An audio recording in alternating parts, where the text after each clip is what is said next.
Welcome to Pindar Poetry. We hope you learned something new.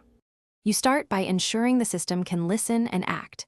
Update iOS, then go to Settings Accessibility Voice Control and flip it on. The device will download voice files.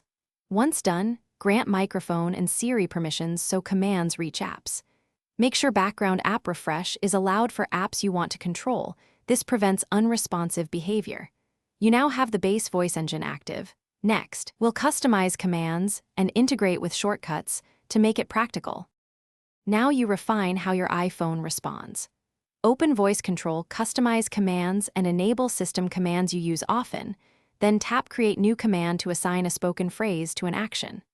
For complex tasks, link phrases to shortcuts so one sentence runs multi-step workflows.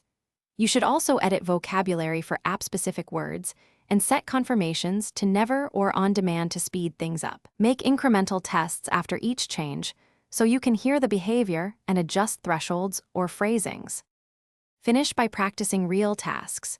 Open mail, dictate messages, control playback, speak naturally, but pause briefly between commands so the recognizer separates phrases. Make sure voice control stays active on lock screen if you need hands-free access, and confirm privacy settings allow chosen apps to run. If commands fail, toggle voice control off and on, or delete and re-download the language pack. This rebuilds the local model. If problems persist, reboot your phone and test in a quiet room. Most recognition errors are environmental or file corruption related. Thanks for watching. Consider subscribing if we helped you.